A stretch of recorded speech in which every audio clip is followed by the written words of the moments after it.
Barakata Yahweh, Barakata Yahweh Shai, Bahashem, Barakaha Kodash, Barakatum. First and foremost, I want to give all praises, glory, and infinite honors to Yahweh, Bahashem, Yahweh Shai. Double honors to the apostles and elders, the great millstone who rule and teach well. And peace and salutations to you sincere Akim out there, pushing this word in truth and sincerity to the four corners of the globe. May you brothers endure until the end. This is the brother Ra'aya with another video, and I'm going to start it off in Revelation chapter 12, verse 12. Therefore rejoice ye heavens, and ye that dwell in them. Woe to the inhabitants of the earth and of the sea, for the devil is come down unto you, having great wrath, because he knoweth that he hath but a short time. And that devil or deceiver is speaking of the Edomites, the so-called white people, more specifically the elites who are currently in control of the planet, such as the Rothschilds, Rockefellers, Oppenheimers, Gettys, DuPonts, Merovingians, you name it. And these devils definitely know that they have but a short time and they're about to come down in great wrath. They can see the writing on the wall. They see that the true prophets of Yahweh Bahashem Yahweh Shai, chiefly GMS or Great Millstone, are out on the highways and byways preaching this word, as well as putting up video epistles like this. And they know that when the prophets of the Most High are out preaching against whatever kingdom's ruling at the time, that kingdom is going to come to an end. They also see that Israel is beginning to wake up and return unto their power, Yahweh Bahashem Yahweh Shai.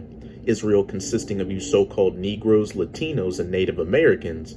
And they know that when Israel starts calling back on their power, that heathen nation that's ruling at the time is going to come to an end. And they can see that these end times prophecies that the prophets have been preaching about are either in the process of coming to pass or taking place as we speak.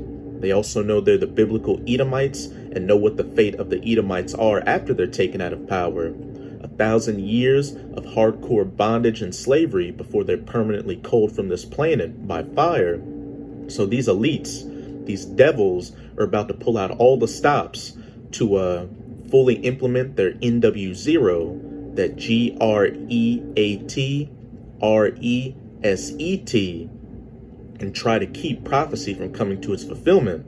That's why you've been hearing in the news lately talks of second lockdowns, an uptick in infections, the Delta V, the Lambda V, the need for people to get bitten because they've got low bite numbers, and restrictions for people's movements in society for not getting bitten. You just had the VA office or the Veteran Affairs say that all their healthcare workers must be mandatorily bitten. And then you've got President Joe Biden saying that they're working on getting all federal workers to have to be mandatorily bitten, and pushing for agencies like the military to mandate for their personnel to get bitten. And we're coming into the times where people are going to be heavily persecuted for not taking the bite and lose their jobs, and worse, get sent off to so-called quarantine camps or concentration camps for not going along with the system. And we know that this is ultimately a dry run for the eventual mandatory implementation of the MOB, or the RFID/NFC, MICROCHIPIMPLANT. So now more than ever, Akim, you should have all 10 toes down in this truth, pushing this word as hard as you possibly can, to hope to have that protective hedge of Yahweh Bahashem Yahweh Shai over you, and the strength from the Most High to get you through these times of Jacob's trouble, which we're quickly coming into.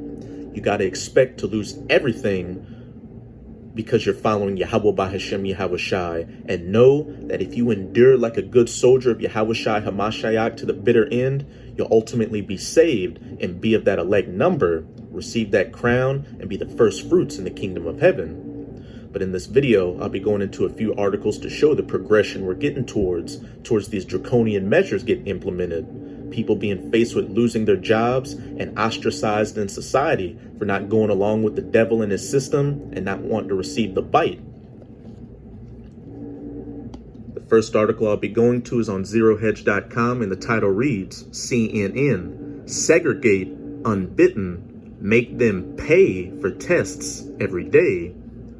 CNN continued its wall-to-wall broadcasts calling for unbitten people to be punished with analysts again calling for those who haven't gotten the C19 bites to be segregated from society and forced to pay for tests every single day. First up was CNN's resident medical expert, Dr. Leana Wen, who called for bite passes and forever masking. I think it depends on the circumstance, Wen said, explaining. So if you're going to the grocery store and the grocery store doesn't have the capacity to enforce some kind of proof of bites, then they have to say that indoor masking needs to apply because we don't know who's bitten and who's not. The same thing for schools, Wen continued, adding, schools, you can't expect the teacher in every school to be asking, well, you're not wearing a mask, so are you bitten or not? And so that's the case. Everyone should be wearing masks, but I can imagine there are already concert venues or workplaces that are saying, if you are not bitten, you can't come, or you have to get a negative test. And that's what's needed in order to really incentivize bites at this point, Wen further stated. And over in France right now, the president passed measures which state that those that can't show that they're not sick or can't show that they've got proof of being bitten can either receive fines or jail time. Hey, it's up there, Akim. Wen previously suggested that life should be made as difficult as possible for those who are still opting not to take the shots, and that Americans should be banned from engaging in social events and forced to undergo PCR tests twice a week if they want to stay unbitten. She also previously advocated directly linking the amount of freedom Americans should be allowed to their bite status. What does that sound like? Revelation chapter 13, verse 17, and that they may neither buy nor sell, save he that has the mark. And like I said earlier, all this is a dry run for the mandatory implementation of the MOB. They're psychologically preparing you people right now to have your movements and freedoms heavily restricted in society if you don't want to go along with the system and take the bites. So when they roll out that MOB, you people will be so destroyed from the situation that happened with the C19 that you'll more readily get the MOB because you don't want to go through all the hardships and restrictions and losses of freedom for deciding to go against the system and its mandates. Next up on CNN, which should probably be renamed VNN, was former White House senior C19 advisor Andy Slavitt, who proclaimed that the Biden administration should become very aggressive and force unbitten workers and students to take daily tests and to cover the costs themselves, which they're already doing in France. They're making people pay for the tests to show that they don't have the situation. We should be really seriously considering whether schools, workplaces, government agencies ought to be saying, hey, if you're coming here, you need to be bitten. If you're not, you need to show you have negative tests every single day, Slavitt declared.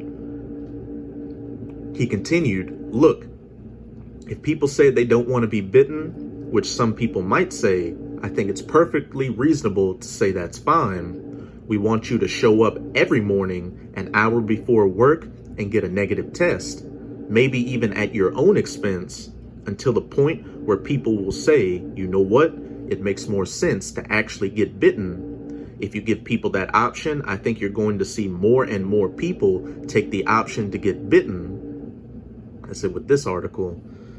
Now I'm gonna go to my next article on Breitbart.com titled, Rahm Emanuel, we must make C19 bites a reward punishment system.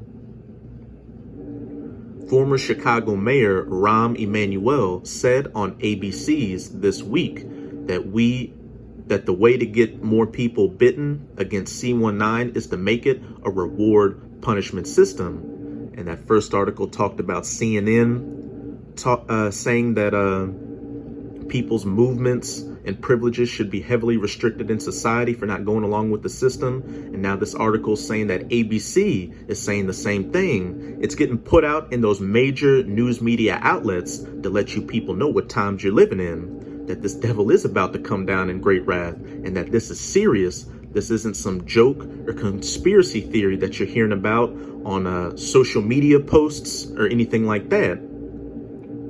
Panelist Margaret Hoover said, "There's a lot of things we can do without calling it a mandate.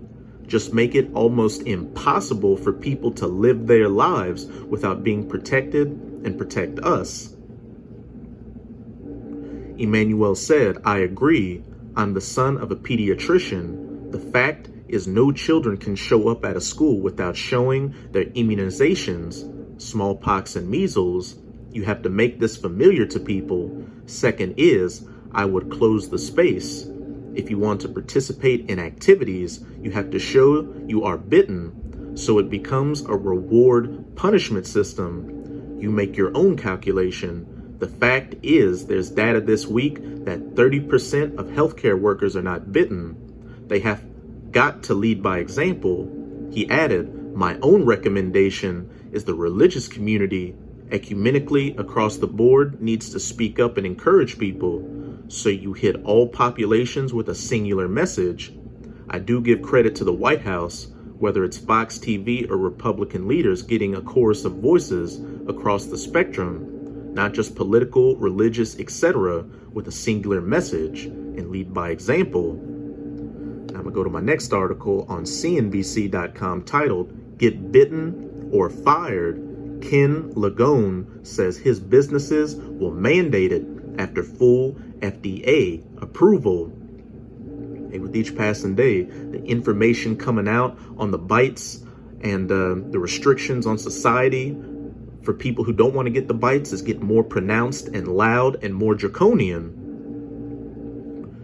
Billionaire Ken Lagone told CNBC on Wednesday that all of his businesses will mandate employees be bitten against C-19 once the shots receive full approval from the Food and Drug Administration.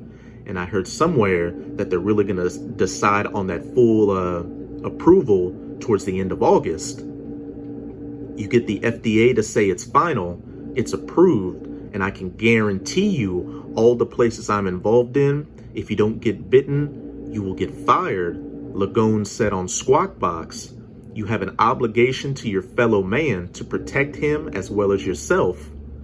Lagone, who serves as chairman of the board of trustees of NYU Lagone Medical Center, said there will always be a risk of litigation with mandating bites in the emergency phase. He's also founder of investment bank InvestMed Associates and co-founder of Home Depot. He is not on Home Depot's board, and a Home Depot spokeswoman on Wednesday added that Lagone does not speak on behalf of Home Depot. But don't hold out on these different entities out here not pushing for mandatory bites or proof of bites in order for you to deal with that establishment. It's only a matter of time. 2 of the 3 C-19 bites currently being given in the U.S. were cleared for emergency use by the FDA in late December. Pfizer and its German partner, BioNTech, said in May that they began the process of seeking full approval for their 2-dose bites for use in people 16 and older in the U.S. Moderna applied for full FDA approval of its 2-shot bites last month. The 3rd C-19 bite cleared in the U.S., a 1-dose regimen from J&J, received its emergency use authorization in February. J&J has not yet applied for full FDA approval. Lagone's comments came against the backdrop of a C-19 situation reawakened by the highly contagious DV, which is spreading rapidly worldwide and throughout the U.S., particularly in communities with lower bite rates. And what have you been hearing talked about in the news as well? That we're coming into a 2-tier society, a two halves of America, those that have been bitten and those that haven't. and those that haven't been bitten are the ones that are holding back the rest of the country from fully opening back and going back to so-called normal. They're setting that division there and that persecution. More than 163 million people, about 49.2% of the American population, are fully bitten, according to the Centers for Disease Control and Prevention. Delta, first discovered in India, is expected to cause another surge in new cases this fall as employers figure out how to bring people back into the office, and if they even should.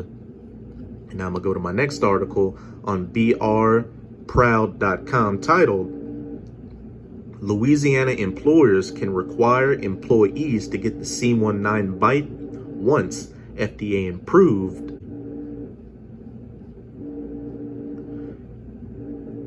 Employment attorneys in Baton Rouge say they are constantly getting calls and emails from people asking whether companies can require employees to get the C19 bite. We are an at-will state, like most states, so an employer can pretty much mandate whatever he wants, said attorney Gregory Miller. Because of the surging DV, hospitals and other businesses are planning to make the shot mandatory once FDA approved. There are only 2 exceptions where employees can opt out. For now, remember, this devil is about to come down in great wrath because he knoweth that he hath but a short time. So whatever protections you people had in society before are about to become null and void. One would be a bona fide religious belief where your religion doesn't permit shots or other medical treatment. The other, if you have a certain disability and you can get a medical excuse from your doctor saying that you would be high risk for the bite, said Miller. If those reasons do not apply to you, attorneys say there's really nothing you can do when you're an at-will employee. If you don't like it, then you can leave your employment and go seek employment elsewhere, said Miller. Tough luck, just get another job, but good luck with that, with all these other businesses pushing for mandatory bites or proof that you don't have the situation. Workers in Texas filed a lawsuit against their hospital requiring the bite. Their case was thrown out and they are appealing that ruling. Attorneys say it's very unlikely workers in Louisiana would win a similar case.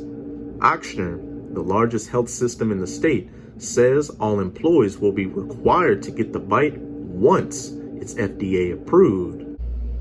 And now I'm gonna go to my next article on SI.com titled, Former Falcons coach hired, NFL coach fired for refusing C19 bite. Rick Dennison was fired Friday by the Minnesota Vikings. And real quick, apparently Rick Dennison has been rehired by the Vikings in a senior offensive advisor position, but not to his former coaching position. And I still wanted to include this article in this video to show that people are already beginning to be faced with losing their jobs for not going along with the mandates.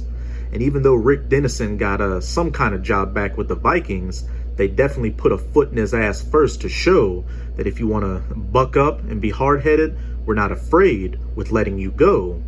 And if this can happen to somebody in a multi-million-dollar industry like the NFL, how much more to you people out here working so-called regular jobs? Hey, you won't get a second chance like Rick Dennison got when these measures out here become much more draconian. Escalating the controversy surrounding the NFL's new C19 policy, Minnesota Vikings offensive line coach and run game coordinator Rick Dennison was fired Friday for refusing to get bitten. He is believed to be the first NFL coach terminated for not agreeing to the NFL's C19 guidelines, which stipulate that all Tier 1 staff, including coaches, front office executives, equipment manager, and scouts, be bitten. The NFL on Thursday sent teams a memo outlining forfeit procedures should a team's unbitten players suffer a C19 outbreak.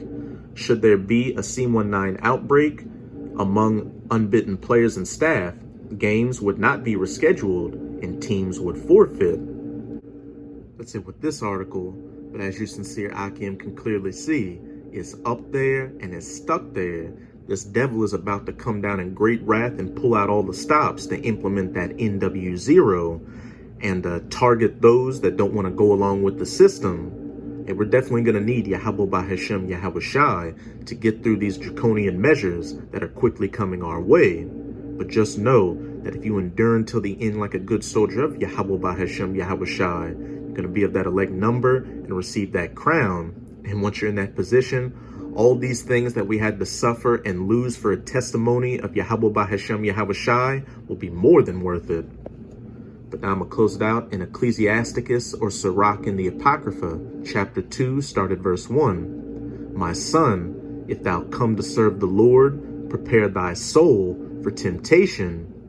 Prepare to lose your job, prepare to lose your loved ones, such as your wife or your children leaving you, your family members persecuting you, you getting thrown into a concentration camp, any other manner of tribulations that are coming our way for serving Yahweh Bahashem Yahweh Shai. Set thy heart or mind aright, and constantly endure, and make no haste in the time of trouble. Don't get weak and get carnal-minded and lean under your own understanding, because you see your woman pressuring you to get the jab or the MOB and threaten to take your children away if you don't do so. You risk losing your house or your job or going to a concentration camp for not going along with the system. Don't get weak and give in. Just put all your faith in Yahweh Bahashem Yahweh Shai that he'll get you through whatever tribulation is coming your way. Yahweh Shai had to go through persecution. And as it says in John 15, verse 16, the servant is not greater than his master. If they persecuted me, they will persecute you also. Yahweh Shai went through his hour of temptation, and what happened on the other end? He's sitting at the right hand of the Most High in that new glorified body. So if we go through our hour of temptation and endure like Yahweh Shai, what does that mean? We'll be of that elect number and also have those glorified bodies sitting at the right hand of Yahweh Shai. Cleave unto him and depart not away, that thou mayest be increased at thy last end. Whatsoever is brought upon thee, take cheerfully, and be patient when thou art changed to a low estate. For gold is tried in the fire, and acceptable men in the furnace of adversity. And what does it say in Zechariah chapter 13, verses 8 to 9? And it shall come to pass that in all the land, saith Yahweh, 2 parts therein shall be cut off and die, but the third shall be left therein. 2/3 of the nation of Israel being cut off for not hearkening unto their power, Yahweh Bahashem Yahweh Shai, and getting scared and following after Esau's ways, but the third part being left therein, the elect, the 144,000, and the rest of the righteous 1/3, leaning completely on Yahweh Bahashem Yahweh Shai for salvation, and not leaning unto Esau's understanding and making it through. And I will bring the third part through the fire, and will refine them as silver is refined, and will try them as gold is tried. Back in Sirach 1:2 verse 5, for gold is tried in the fire, and acceptable men in the furnace of adversity. Us going through all these tribulations of Jacob's trouble and not getting weak and giving in, but completely putting our faith in Yahweh Bahashem Yahweh Shai that he'll get us through it, and us being of that elect number for our faith. They shall call on my name, which is what the elect are doing right now, calling on the name of Yahweh Bahashem Yahweh Shai, and I will hear them, and I will say it is my people, and they shall say Yahweh is my power. And we're coming into the times, Akim, where you're about to see great miracles and the unbelievable become believable. Us being put into situations where we think we won't be able to make it out, but with us calling on Yahweh Bahashem Yahweh Shai, him making a way for us to get out. That silver being refined and that gold tried in the fire of adversity for us to ultimately make it through and be of that elect number. But it all comes with putting all your chips in unto Yahweh Bahashem Yahweh Shai and having 144% faith that he'll get you through whatever comes your way. Believe in him and he will help thee. Order thy way aright and trust in him. Ye that fear the Lord, wait for his mercy, and go not aside, lest ye fall. Ye that fear the Lord, believe in him, and your reward shall not fail. You ultimately being of that elect number, no matter what comes your way, as long as you endure until the bitter end. Ye that fear the Lord, hope for good and for everlasting joy and mercy. Look at the generations of old and see, did ever any trust in the Lord and was confounded, or did any abide in his fear and was forsaken, or whom did he ever despise that called upon him? And as it says in Romans chapter 15, everything written aforetime was written for our learning. Look at the generations of old and see. Look at our forefathers and the tribulations they went to and what their faith in Yahweh Bahashem Yahushai did for them. It made a way for them. One of my favorite accounts is Shadrach, Meshach, and Abednego that got thrown into that fiery furnace because they didn't want to kneel to that image that Nebuchadnezzar set up. And while the fire from the furnace was so hot that it burned the men on the outside that were kindling the fire, Shadrach, Meshach, and Abednego were in the furnace, and the fire didn't even touch them. They didn't even smell of smoke when they were taken out. And as it says, there was a fourth person in there, like the Son of Man, with them, Yahushai, protecting them from that fiery flame. And you sincere Akim out there have to have 144% faith in believing that those accounts are true. Like I just said, we're coming into the times where great miracles will take place and the unbelievable will become the believable. But it all comes with believing that Yahweh Bahashem Yahushai is our power and will get us through these things if we hold up our end of the bargain and don't give in when the times get tough. So that's it with this video. And with this video, I hope you sincere Akim are edified. Just keep strong and keep pushing this word. We're almost out of this final wicked captivity of the heathen nations, chiefly of the Edomites. And as always, I'm going to say Abad Babal, Kwam Yasharala, and until next time, Shalom.